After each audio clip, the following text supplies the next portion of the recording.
স্বাগত জানাচ্ছি নতুন একটি ভিডিওতে। আজকে আমরা দেখব ৫০ টাকার নোট। ৫০ টাকার নোটের আদ্যপ্রান্ত সম্পর্কে আজকে জানার চেষ্টা করব।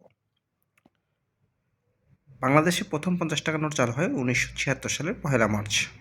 সে সময় তার সম্মুখে ছিল তারা মসজিদ এবং পেছনে ছিল চা বাগানের চিত্র।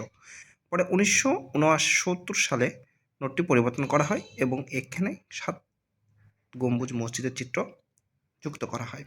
১৯৮৭ সালের ২৪শে আগস্ট নোটকে আবারও পরিবর্তন করা হয়, যাতে স্মৃতিসৌধর চিত্রযুক্ত নোট সে সময় চালু করা হয়।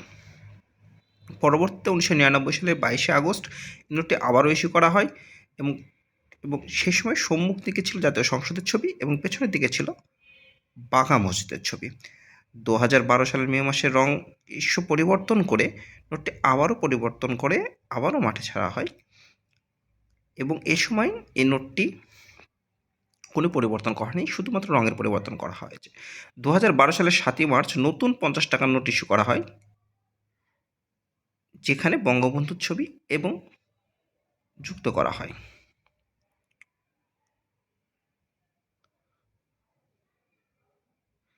এবং সেই সময় একটা আশ্চর্য খুব মজার ইন্টারেস্টিং একটা ঘটনা হচ্ছে, এই সময় এই নোটটির ২.৫ কোটি নোট ছাপানো হয়েছিল। তবে ব্যাংক এই নোটটি তুলে নেয়। কারণ হিসেবে দেখানো হয় যে এই নোটের পেছনে যেখানে চিত্রটির নিচে দেখতে পাচ্ছেন মই দেওয়া জল রং শিল্পাচার্য জয়নুল আবেদিনের নাম, এই নামটি ভুল ছাপা হয়েছিল। শুধুমাত্র সেই কারণে এই নোটটি সেই সময় বাজার থেকে উঠায় এবং পরবর্তীতে পুনরায় এই নোটটি বাজারে আবার ছাপানো হয়, ছাড়া হয়। সো ভিউয়ার্স, এই হচ্ছে বাংলাদেশের ৫০ টাকার নোট, যার সামনের দিকে শেখ মুজিবুর রহমান এবং পেছনের দিকে মই দেওয়া জল রং ছবি রয়েছে, যেটি শিল্পাচার্য জয়নুল আবেদিনের আঁকা একটি। সো এই হচ্ছে ৫০ টাকার আদ্যপ্রান্ত।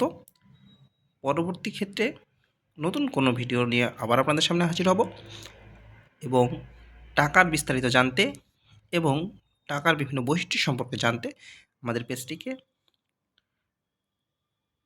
সাবস্ক্রাইব করে সঙ্গে থাকুন। ধন্যবাদ।